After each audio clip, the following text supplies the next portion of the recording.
This is a very sad world we live in. Now, before I begin, excuse me for the sound of my voice. I am getting sick. I'm trying to not get sick. It is a nice day, but I'm here to sweat. So I just want to say that. I want to begin. You know, it's a sad day. It's a sad world we live in. And several videos I did talking about just how much we champion bullshit when it comes to people we idolize and hold them as gods in the black community, and things we need to stop doing because we do need to stop doing a lot of shit. And it just further proves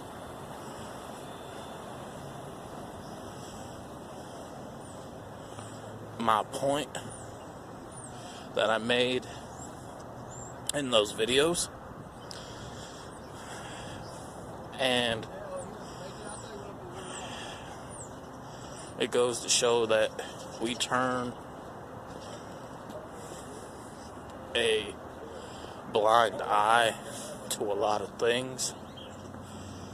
Now, I don't know when you guys are going to see this video. You know, I don't really plan out videos when I drop them. You know, I drop them as I see them. I just want to point that out. But it's a sad world, man, because R. Kelly got released out of jail in bond, and all the black men who were there at the jail championed him so heavily that they idolize him as a god. And the things that they were saying to the victims, calling them liars, calling them hoes, thoughts, gold diggers. And that's one thing, you know, that we do here in America. All of us in the black community, we tend to kick and down victims so much that we turn a blind eye and we refuse to believe what we hear and what we see. So much.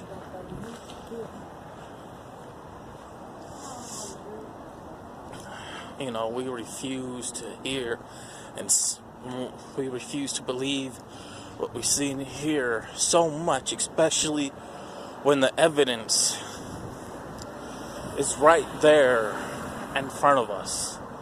You know, we champion these people so heavily that if it was one of our own that got kidnapped, mistreated, molested, we would turn a blind eye to it. And that's one thing I noticed that a lot of us do here in the black community, especially those who have children.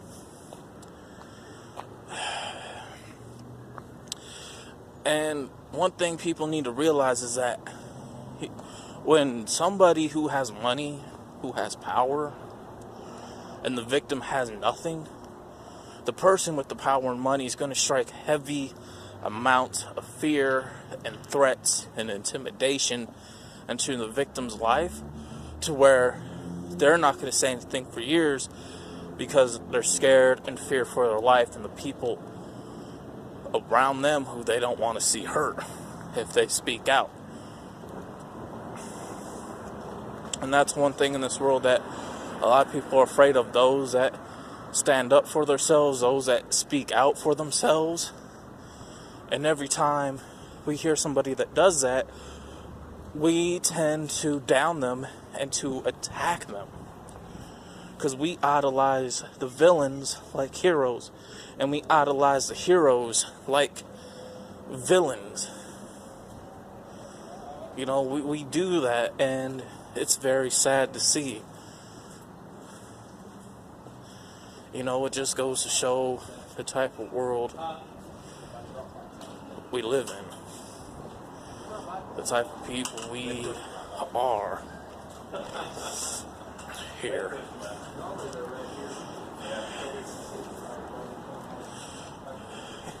Going more farther in on that,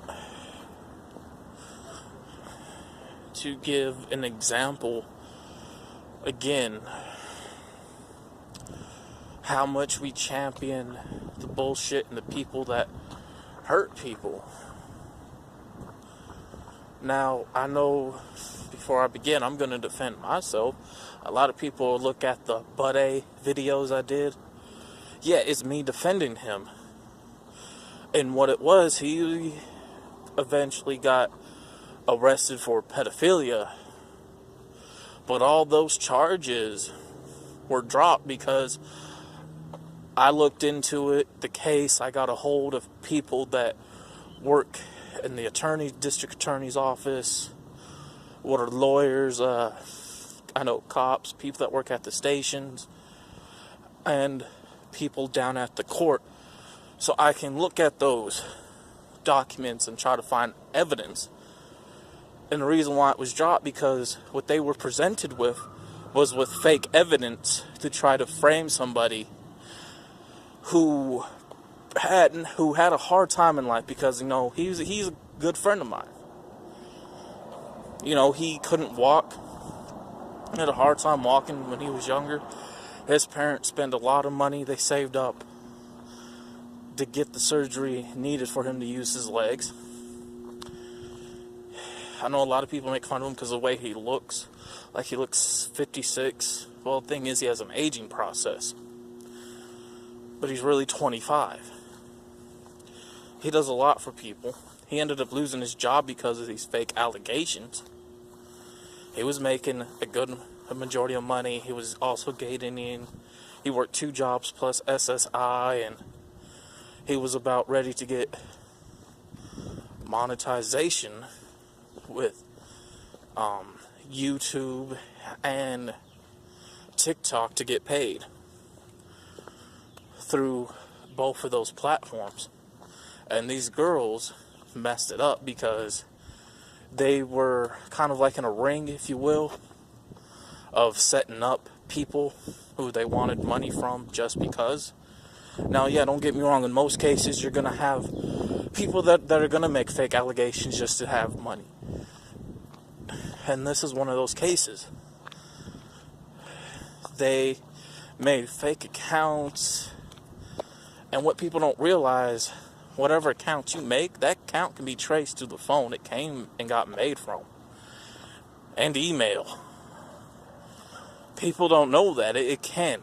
Technology is advanced.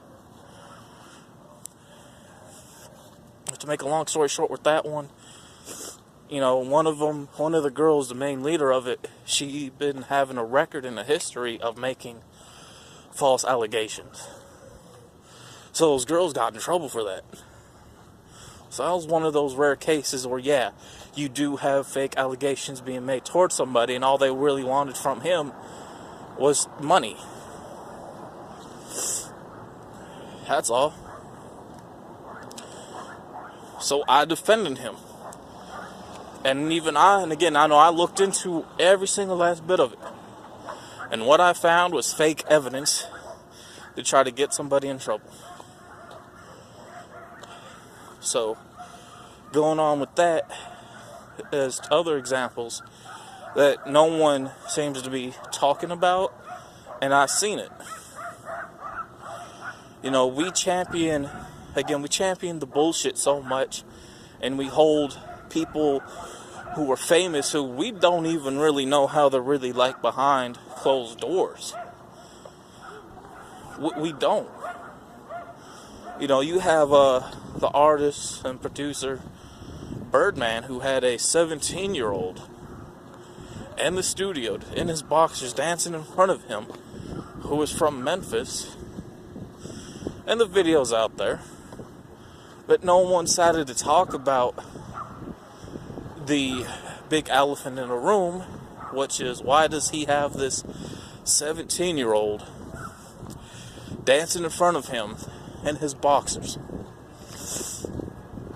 Because we all turned a blind eye to it and said, let's enjoy the music, you know? But again, with another example, and I talked about these two examples, and I'm going to talk about them again because it really shows just how arrogant we are and how much we refuse to believe things because we're scared.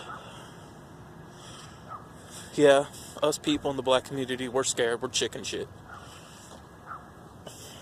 One other video is really sad. There was this 14-year-old girl who had the courage enough to go to her mother in tears and recorded it saying, look, your boyfriend raped me. And you know what the mother did? She called her daughter a liar. She said, you're just wanting to get with my boyfriend. She threw the daughter underneath the bus, and she called the cops on her own fucking daughter. And she took the boyfriend's side. Now, I don't really know what happened after that. There hasn't been a follow-up to it. But this girl's in tears. She had the courage enough to go to her mother first, rather than hiding it. And yet, as parents, and this right here goes for black and white parents. It's easy for anybody to have a baby, but it takes a real man and a real woman to be a father and a mother and to be parents. And not everyone should be parents, and not everyone is meant to have kids. This case is one of them. We as parents, we tend to choose, and I've seen this plenty of times, we tend to choose a stranger's side rather than our own kids and throw them underneath the bus, per se. And this is exactly what this mother did, and that's sad. Like, that is fucking sad. Now, also in those cases, yeah, you do have where, the daughter and the boyfriend are going to have relations behind the mother's back. But in this case, it wasn't like that. And I know how that feels because there's been multiple occasions where my mother took my father's side when he did shit and he blamed me for it. And my mother's heavily brainwashed by him and she's fucking afraid of him. And I would get in trouble. And there's times where, again, things that I shared and explained to you in the Trust and Money in-depth interview I did on this channel, where I talked about he pulled a gun out on me several times, threatened to kill me if I didn't leave the house because I refused to not hand over my SSI money to him. Like, that's the only real pay tab that I receive. And they've been stealing money from me for years. But on this in particular day, I need, on several occasions, though, again, I talk about those occasions in detail, but he pulled his gun on me, said, if you don't leave my house, I'm gonna fucking kill you. All because he wanted more of my SSI money, and because I needed to get some medical stuff done.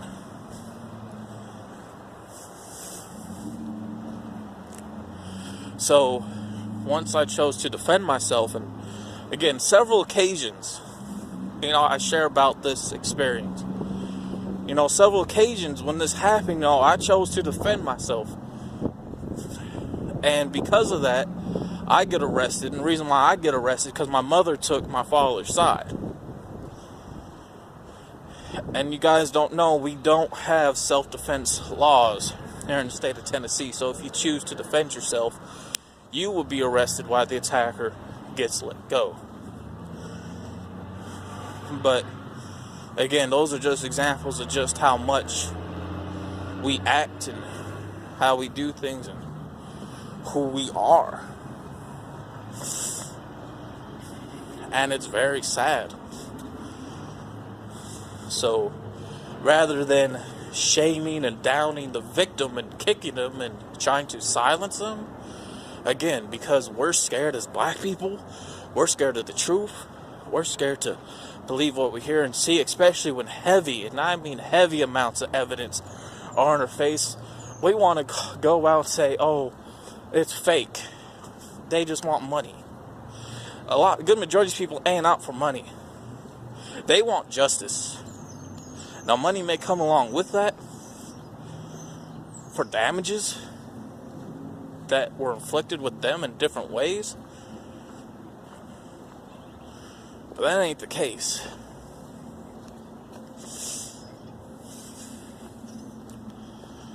So,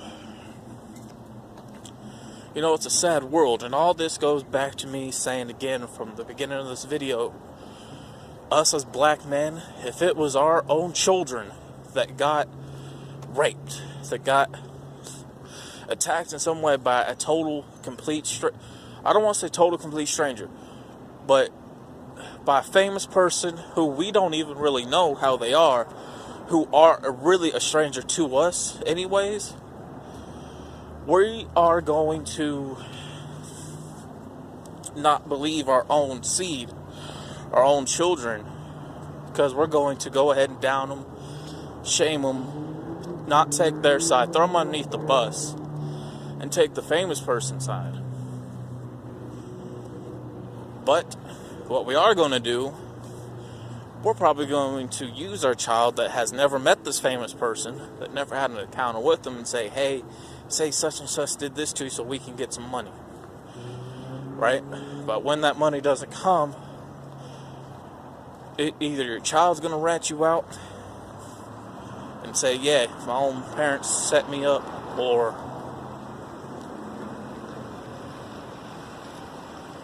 the parent's going to throw the child underneath the bus.